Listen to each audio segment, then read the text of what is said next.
बच्चों, मैं गीतांजलि आज आपके लिए लेकर आई हूँ कक्षा 5 का पाठ 7, जिसका नाम है बाघ आया उस रात। बच्चों, यह एक कविता है। इस कविता के कवि का नाम है श्री नागार्जुन। बच्चों, आप सभी जानते हैं कविता लिखने वाले को कवि कहते हैं। आज हमारी कविता का शीर्षक है बाघ आया उस रात।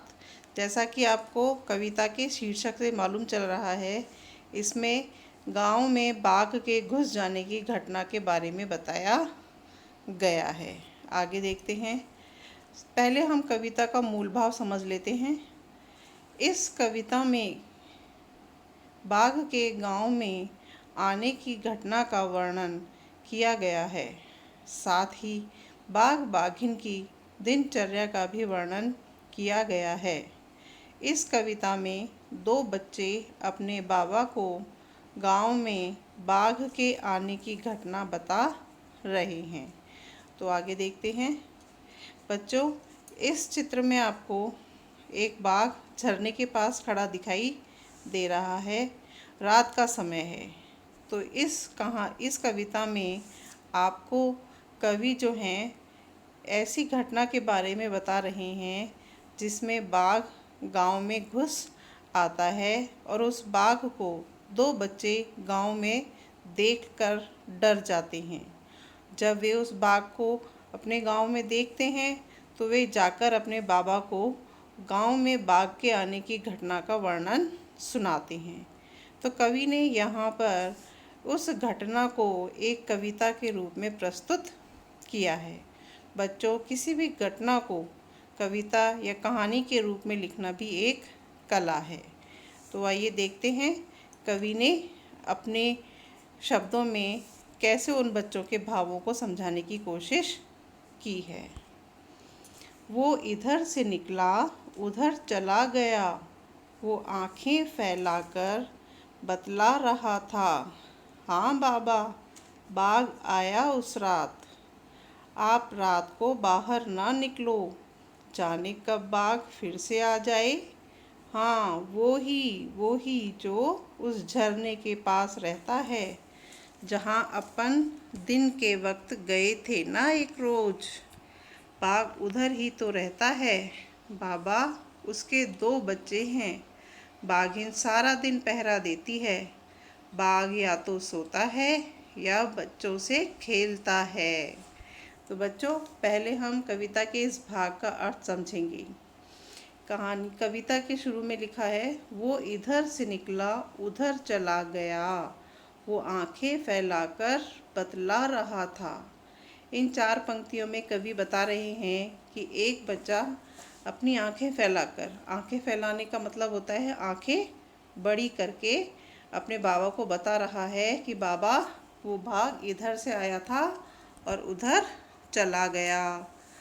हाँ बाबा, बाघ आया उस रात। आप रात को बाहर ना निकलो, जाने कब बाघ फिर से आ जाए। हाँ, वो ही जो उस झरने के पास रहता है। अब बच्चा कह रहा है कि हाँ बाबा, रात को बाघ आया था और आप रात को बाहर मत निकलना, क्योंकि ना जाने बाघ किस समय और कब वापस आ जाए, इसलिए घर के अंदर ही रहना, रात के समय बाहर मत निकलना। आगे कहता है कि हाँ बाबा, ये वही बाघ है जो झरने के पास रहता है। अब आगे देखते हैं। हाँ, अपन दिन के वक्त गए थे ना एक रोज, बाघ उधर ही तो रहता है बाबा, उसके 2 बच्चे हैं। बाघिन सारा दिन पहरा देती है। बाघ या तो सोता है या बच्चों से खेलता है। अब बच्चा कहता है कि हम लोग जहाँ दिन के समय एक दिन गए थे ना, बाघ वहीं रहता है। यानी वो बच्चे अपने बाबा के साथ उस जगह को पहले देखकर आए थे। तो बच्चा उस बात को याद दिलाते हुए कह रहा है कि हम लोग एक दिन उस जगह पर गए थे जहाँ बाघ रहता है, उसके 2 बच्चे हैं। बाघिन सारा दिन उनकी सुरक्षा के लिए पहरेदारी करती है। पहरा देना, आसपास घूमना, यानी रक्षा के लिए आसपास घूमना। अब वो बच्चा कह रहा है कि बाघिन जो है अपने बच्चों की सुरक्षा के लिए उनके आसपास ही घूमती रहती है। अब बाघ जो है वो या तो सारे दिन सोता रहता है या फिर अपने बच्चों के साथ खेलता है। दूसरा बालक बोला, बाघ कहीं काम नहीं करता, ना किसी दफ्तर में, ना कॉलेज में। अब दूसरा बच्चा जो है वो कहता है कि बाघ जो है वो कहीं पे काम नहीं करता, ना तो दफ्तर में काम करता है और ना ही कॉलेज में। आगे देखें। छोटू बोला, स्कूल में भी नहीं। 5 साला बेटू ने हमें फिर से आगाह किया, अब रात को बाहर होकर बाथरूम ना जाना। अब छोटू बोलता है कि स्कूल भी नहीं जाता। 5 साल के छोटे से बच्चे ने फिर अपने बाबा को चेतावनी देते हुए कहा कि अब रात को बाथरूम के लिए भी बाहर मत जाना। तो देखा बच्चों, किस तरह कवि ने एक घटना का वर्णन इतने सुंदर तरीके से अपनी कविता के रूप में किया है।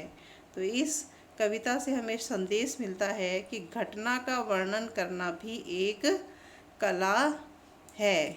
बच्चों, जैसा कि आप जानते हैं, जब छोटा बच्चा किसी ऐसी चीज़ को देख लेता है या कोई ऐसी घटना देख लेता है जिसने पहले कभी नहीं देखी होती, अब वही बात वो जब दूसरे लोगों को बताता है तो उसके चेहरे पर आश्चर्य, खुशी और उत्साह के भाव एक साथ दिखाई देते हैं।